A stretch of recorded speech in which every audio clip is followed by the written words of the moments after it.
Chapter ১২৩ বিয়ন্ডার battle. কাঁচের জানালার বাইরে একটা ভাঙাচোরা বাগান, সেখানে চারদিকে লতাপাতা গজিয়ে আছে। পাশ দিয়ে বয়ে যাওয়া নদীর জল খুব শান্ত, আকাশের তারাদের ছায়া পড়েছে সেখানে।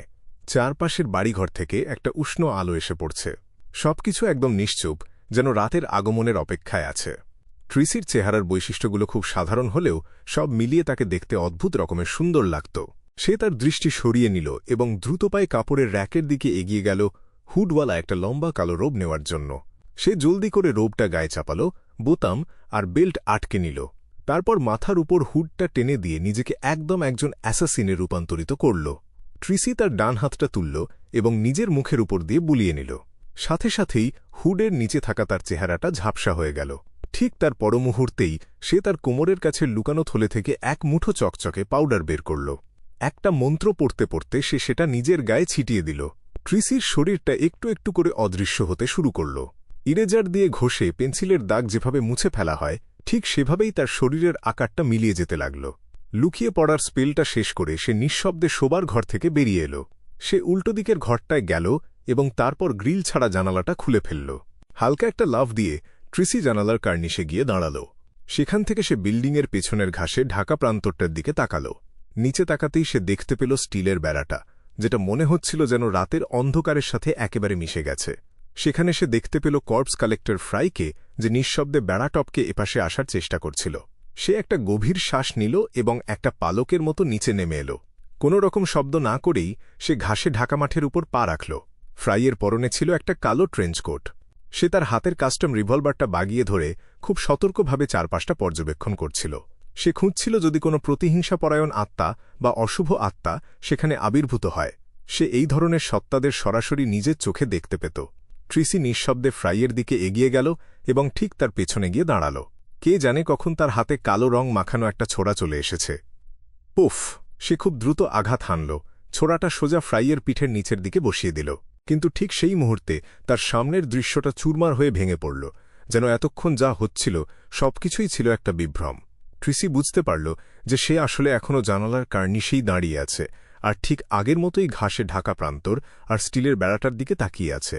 তবে এবার আর শুধু কর্পস কালেক্টর ফ্রাই একা বেড়ার ওপাশে দাঁড়িয়ে নেই। সেখানে লিওনার্ড মিচেলও আছে, যে কি না সোজা জানালার কার্নিশের দিকে তাক করে অস্ত্র ধরে আছে, আর সেই সাথে আছে ডান স্মিথ। নাইট হক্সদের ক্যাপ্টেন একটু সামনের দিকে ঝুঁকে নিজের ভ্রূমধ্য চেপে ধরে রেখেছিলেন। তার চোখ দুটো বন্ধ ছিল, আর তার শরীর থেকে আকারহীন ঢেউয়ের মতো কিছু একটা চারদিকে ছড়িয়ে পড়ছিল। ট্রিসির চোখের মনি ছোট হয়ে এল। সে বুঝতে পারল যে এতক্ষণ যা কিছু ঘটেছে তার পুরোটাই ছিল একটা স্বপ্ন। সে নিজের অজান্তেই ঘুমিয়ে পড়েছিল। ব্যাং ব্যাং ব্যাং! লিওনার্ড আর ফ্রাই তিনটে গুলি ছুড়ল, আর গুলিগুলো একদম নিখুঁতভাবে তাদের অদৃশ্য লক্ষ্যবস্তুর গায়ে গিয়ে লাগল, যে কি না সবেমাত্র তার ঘোর থেকে জেগে উঠছিল। ক্র্যাক! ট্রিসির শরীরটা আবার দৃশ্যমান হতে শুরু করল। প্রথমে সেখানে ফাটল ধরল, তারপর সেটা পুরোপুরি চুরমার হয়ে ভেঙে অমসৃণ রূপলি আয়নার টুকরোর মতো ছড়িয়ে পড়ল।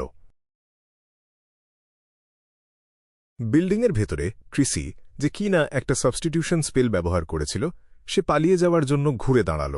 সে করিডোর ধরে ছুটে সিঁড়ির কাছে গেল এবং এক দৌড়ে সোজা নিচতলায় নেমে এল। হুস!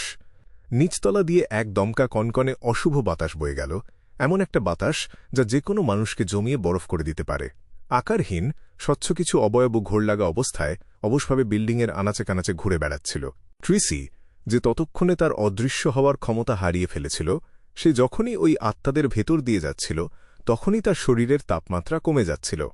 সে যখন অবশেষে স্যাক্রিফিশিয়াল অল্টার বা বলিদানের বেদির কাছে পৌঁছাল, তখন সে আর নিজের কাঁপুনি কোনোভাবেই আটকে রাখতে পারল না। বেদিটা ছিল একটা গোলাকার টেবিল, যার ঠিক মাঝখানে হাড় খোদাই করে বানানো একটা অস্থির দেবতার মূর্তি রাখা ছিল। মূর্তিটা ছিল প্রায় একজন পূর্ণবয়স্ক মানুষের মাথার সমান বড়। তার চোখের জায়গাটাতে কেবল হালকা একটু আঁচড় কাটা ছিল, তবে মূর্তির গঠনটা ছিল একজন অপূর্ব সুন্দরী নারীর।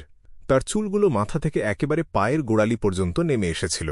প্রতিটি চুলের গোছা ছিল স্পষ্ট আর বেশ মোটা, যেন সেগুলো এক একটা বিষাক্ত সাপ বা শুঁড়।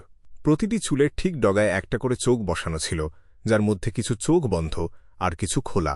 মূর্তিটার চারপাশে অনেকগুলো পুতুল ছড়ানো ছিটানো অবস্থায় পড়েছিল। পুতুলগুলো বানানোর কাজটা ছিল বেশ অদক্ষ। সেগুলোর গায়ে বিভিন্ন নাম আর প্রাসঙ্গিক তথ্য লেখা ছিল, উদাহরণস্বরূপ জয়েস মেয়ার।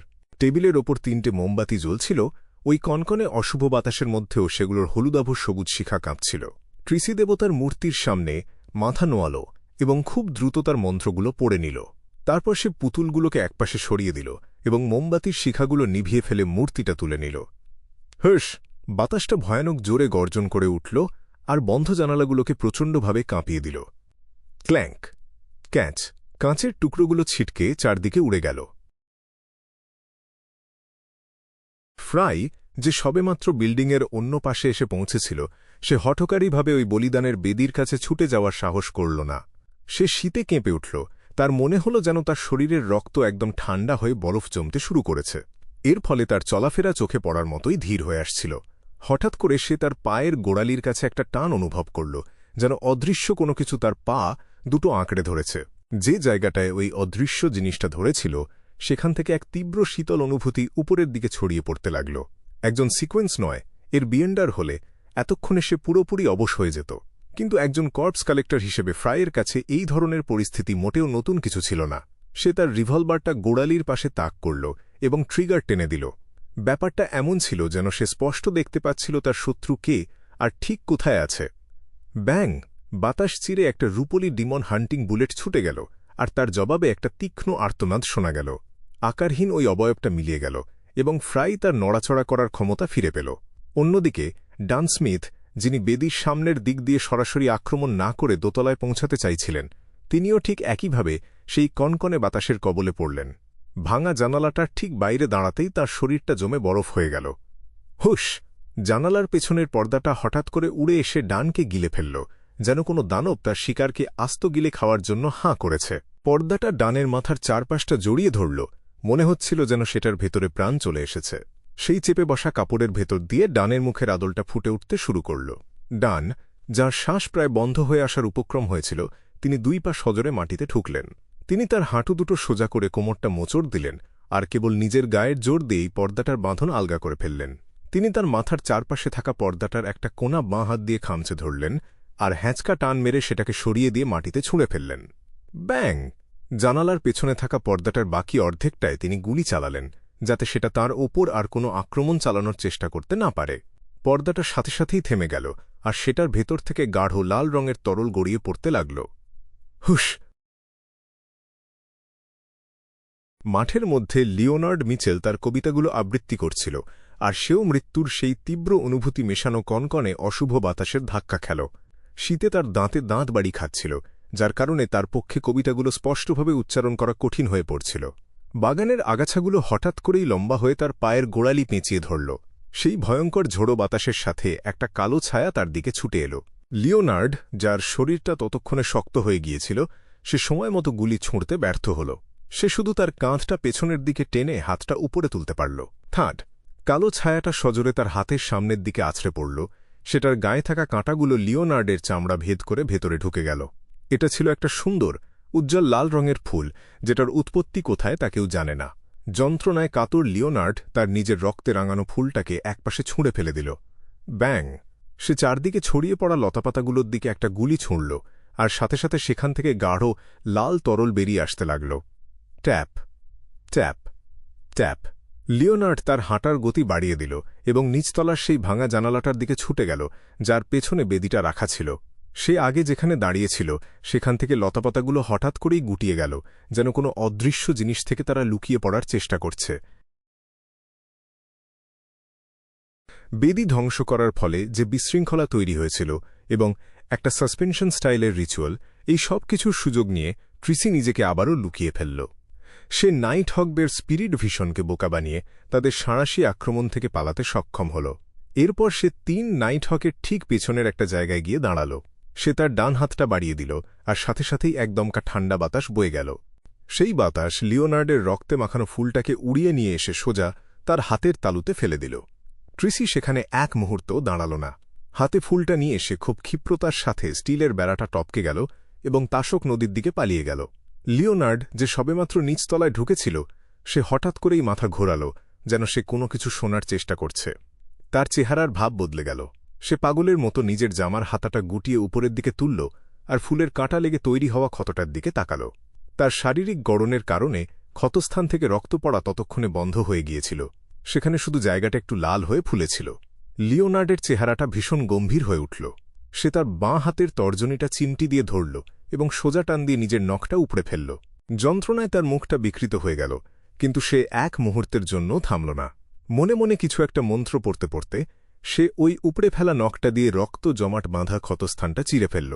নখটা যখন তার নিজের গাঢ় লাল রক্তে রঞ্জিত হয়ে গেল, তখন সে তার মাথা থেকে কয়েক গাছি চুল টেনে ছিঁড়ল এবং সেই চুল দিয়ে নখটাকে পেঁচিয়ে ফেলল।